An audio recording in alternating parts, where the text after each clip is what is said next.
Welcome to LNG. I'm Jamai Hakwani. Today I have Ronnie Martinez in my studio today. We're talking about District 29, and we're going to talk about why you ran into the point where you said, I'm going to run for office. So we'll start from there, okay? Um, but let me back up before I get into the conversation, why you got into it. The district that we're talking about, 29, give us the ideas where the borders are. That way the public watching this will say, well, I think I'm in that district there. Okay. So the border where I'm at, it runs from Unser and I-40, and it goes north all the way to the Sandoval County line, but then it kind of veers off a little bit. So if you go down to Paradise Boulevard or Unser, and then you go up, go down north on Unser Boulevard, and then you're going to head west onto Irving Boulevard, and then it's going to take off from there into Kayenta, and then Kayenta it's going to go north. So it's got a little bit of a divot there. One thing I did learn on the district, part of it is also just a little piece of it in Sandoval County line. and it borders that, the Sandoval county line, right? Yes, sir. Bernalillo County, Sandoval County line.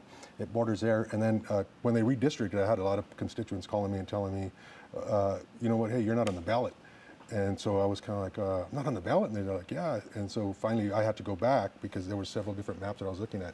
And I was telling them, oh, okay, so the reason why you're not is because Kayenta, east of that, is a whole different district. So you have to live on the west side of Kayenta. And so you're on the west side, but Yes. they were telling you weren't on there. Yeah, so it was kind of confusing because it was quite a bit of phone calls. A lot of the area, it's mostly land. I was sir. talking to It is. Esther earlier, and we were talking about how much land there is in this undeveloped area there. Oh, sure.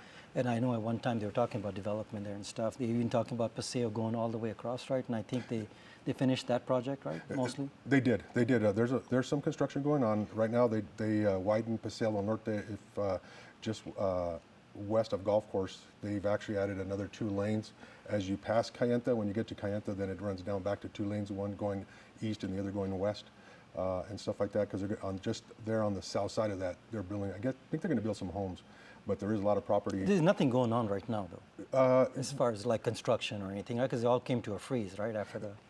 No, actually, right there in that area, right when you top the hill on Paseo Norte, right at the petroglyphs, there's some construction. There's some construction. They just, like I said, they just made the road for it's Kayenta, and it looks like they're going to develop it. I'm pretty sure there's going to be some homes coming up in there because just to the south of that, there is a bunch of homes coming in.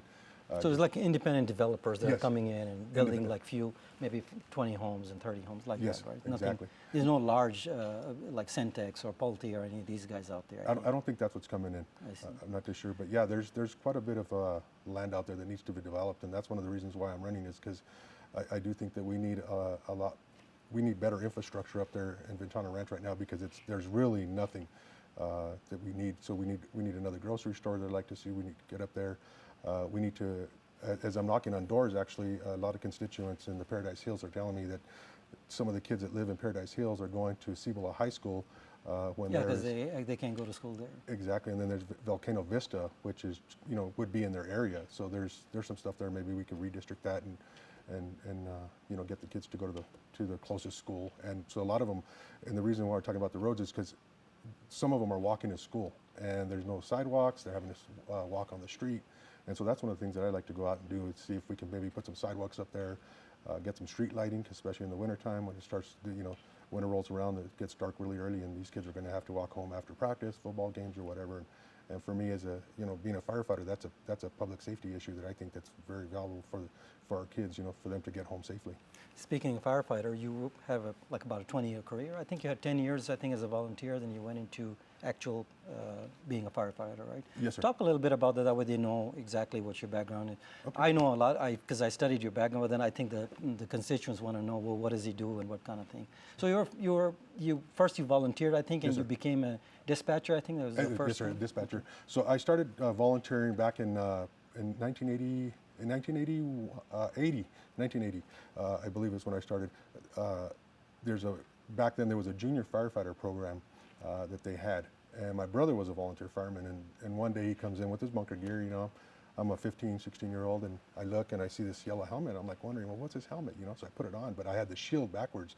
I had it to the back because of the brim, thinking, oh, it's going to cover my, you know, cover the sun off their eyes or whatever. So my brother comes in, he tells me, no, that's not the way you wear it. This is how you wear it. This is what this is for, protects your eyes and stuff like that. So I really got interested. He told me, well, you know what? Why don't you come down to the fire station? He goes, we have a business meeting, and we have a junior firefighter program. He goes, and you're old enough now where, you know, our parents could sign and say, yeah, you know, we'll go down there. You have to be like 15 or 16, I think, right? Yeah, Minimum, isn't there a minimum 15, age for 15 that? years back then was a minimum. And so what we would do, we hang out at the fire station. If there was any fire calls or rescue calls or whatever, when the equipment got back to the station, we rolled hose, we washed hose. You know, they monitored our grades.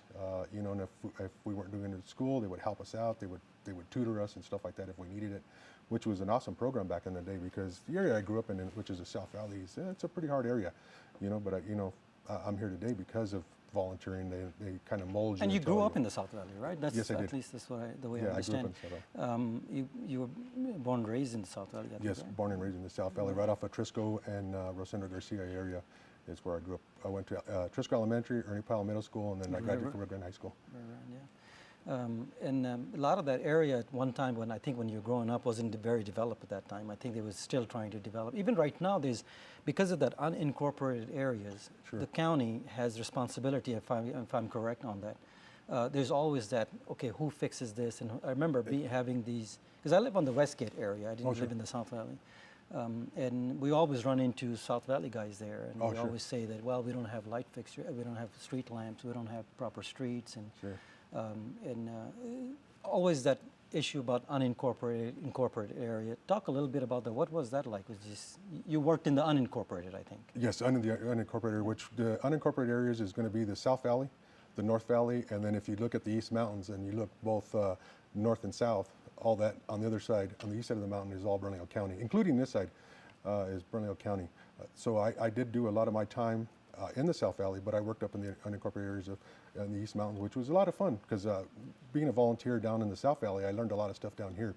But then it was a different animal for me going up to the East Mountains because there was a lot of snow, and I was afraid of driving in the snow and stuff like that. So when I became career, I said, you know what, that's one of the animals that I gotta tackle and knock that fear out. Interesting area though, the South Valley, where you grew up. I know you're living in the Upper West Side there, almost. We'll talk a little bit more about where you're living now and the issues of that area, that way, the constituents. Okay, Sure. so we'll come back. Take a short break. We'll be right back.